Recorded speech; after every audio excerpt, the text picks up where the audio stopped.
let's talk about Venn. Venn Network is a new grouping of shows, essentially a network of shows that's going to be live streamed 24/7. They're going to do a bunch of original broadcasting, and I assume to fill 24 hours, they're going to recycle the broadcasts, do reruns. And I don't know if it'll be like reruns from previous days, or they'll just make like 8 hours of content and then redo it twice, or what. But they're going to be on Twitch and on, I almost said Mixer, on YouTube, I think on Facebook. They're on a bunch of like cable TV networks, or like the Vizio network and stuff that I don't know that anyone watches, but they're on there. And they signed like a whole bunch of hosts. And the idea is that there's going to be all these little standalone shows. It's going to be like if you tuned into ESPN, and then you've got Sports Center, and then you've got, what are the other ESPN shows? Hot Take or something. And then you've got Pardon the Interruption, and all those different shows that sort of stand alone, and they're all sports related, just like this is all going to be gaming related, but they're not the same show. And the other thing about this is that it's sort of like a gaming / lifestyle thing. And so the big question mark isn't so much if there's enough people in that sort of gaming lifestyle area, like where those two things meet, but whether they can get those people to watch. Because I think that's a pretty large audience. It's just getting that audience to watch your shows is the difficult part. There's definitely some recognizable names here. For me, definitely know Austin Show, Cash, Sushi Dragon, Dash, Mr. X here. And those are the ones, Aaron, Simone. I know like all those people just straight off the top of my dome. So this isn't like just some randos that they hired for next to nothing. Like they're definitely shelling out some serious cash for these people. Austin Show runs The Austin Show, probably the biggest standalone show on Twitch. It's like a dating show, and it's great. It's very, very good. Sushi Dragon, his stream is phenomenal. He has this like painted green screen, and he does like weird dances and all kinds of crazy stuff. So giving that guy a budget that's, I'm sure, much higher than the budget he gives himself. Very interested to see that. Love his stream. His stuff with the LCS has not been very well received most of the time because his content can be very cringe. But I think if you get him in front of the right people, he can definitely make some magic happen. Let's watch the trailer for the Welcome to Venn. So it's going to kind of give you the breakdown of Venn that I kind of already explained. Gaming is everything. Our adventures, our stories, our wins, our losses, our passion, our community. And we're building a home to celebrate what we It's a really nice studio, too. A really nice studio. A 24/7 network for gaming and culture. Gaming and culture. Important distinction. This arcade's got a little bit of everything, especially you guys at home in the chat.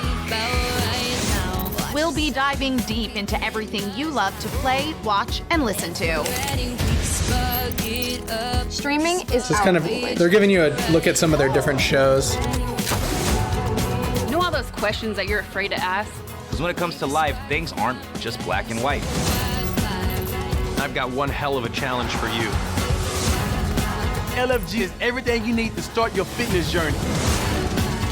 What makes good content? Imagination. And an apple for flavor.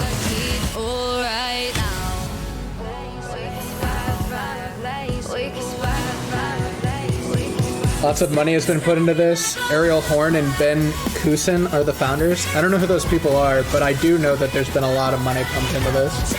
I mean, there has to be, right? Like, they're building a massive studio in LA to do 24/7 content. I mean, you're essentially hitting the ground running. There's no safety net there. You're not slowly building it up. I mean, you're in it immediately. That's what makes it scary, man. Like, Welcome to I don't envy the people that have to make this work, because it's definitely a huge undertaking. And there's definitely a massive upside, but there's a very, very scary downside too. I assume those guys are the founders? Ariel Horn, Ben Kusin, yeah. Oh yeah, if you go and scroll down, there's a blurb on him. Yeah. Former executive at NBC Sports and decades of experience in interactive media and new media. Medal of Honor, The Sims, Sphere, and more. Former head of new media and strategic alliances for Vivendi Universal Games. Yeah, so definitely guys who know what they're doing, for sure. Well, I don't want to say know what they're doing, but have been in positions where they should know what they're doing. So that's good, but it's also, you know, what you would expect for something like this. Like unless you're somebody who's sort of been in the industry already, you don't even dream up something like this, or at least you don't get it funded. And there's some other people who have tried to do similar things as this, like Cheddar Esports is one that comes to mind. And there's like esports news / gaming news places. Like there's obviously a lot of YouTube channels. Talk Esports comes to mind. You know, there's a bunch of gaming channels like that, and the 24/7 live idea just seems like such a huge gambit to me. Just filling all that time sounds super rough, but I think they've definitely, if you told me to build a team of people that could make a bunch of shows, this is probably pretty close to what you ended up with if you just threw a bunch of money at me and had me hire some people. So that makes me feel good. It's just whether this can work out on the money / business end, whether they can sell advertising, and then eventually what their end goal is, probably not end goal, but one of their big marketing plans, not marketing plans, one of their big money making plans is probably to An online bully won't be on just YouTube or be on just Twitch or something, like having that contract to be only on one platform. There's a lot of money to potentially be made from there. And you have this show like Gray Area is more of like a dating show, like dating as a gamer, like a sex education show sort of, I guess. From a few other things.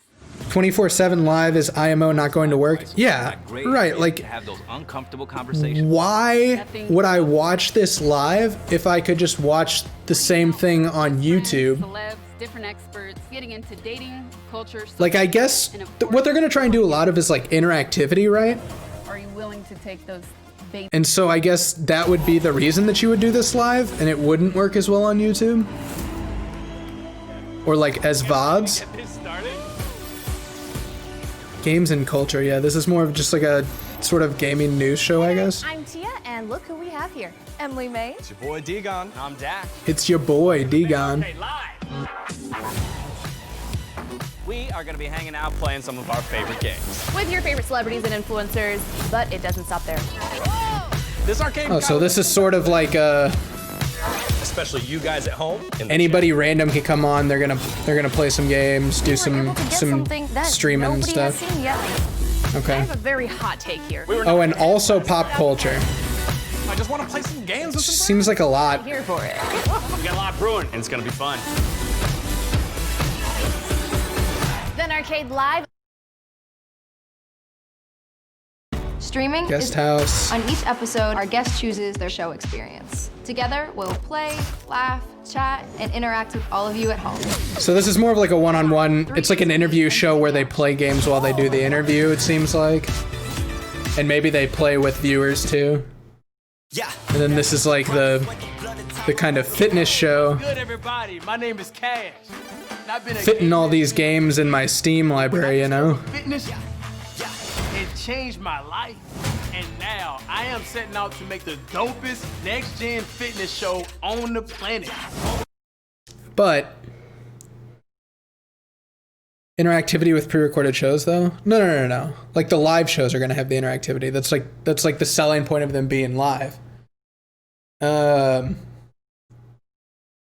biggest worry, if I was Venn, the biggest thing that I would be worried about is something that's not even out yet, but it was announced maybe a few days ago.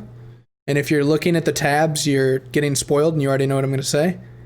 And it's that G4 TV announced that it's making a comeback in 2021. Let's check this out.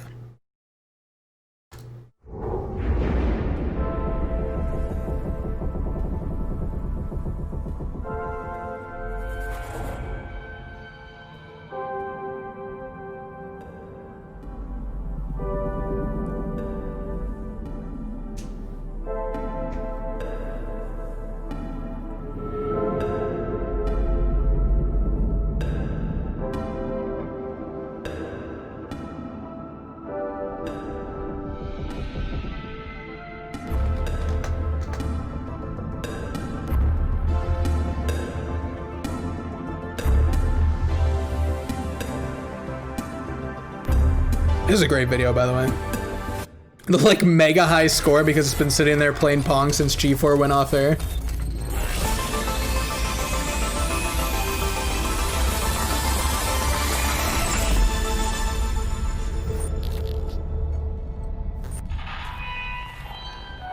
Oh, that little like, that was like the sound signature for G4. Hearing that at the end was like, man, instant nostalgia just like rushed up my body. I was like, oh my God.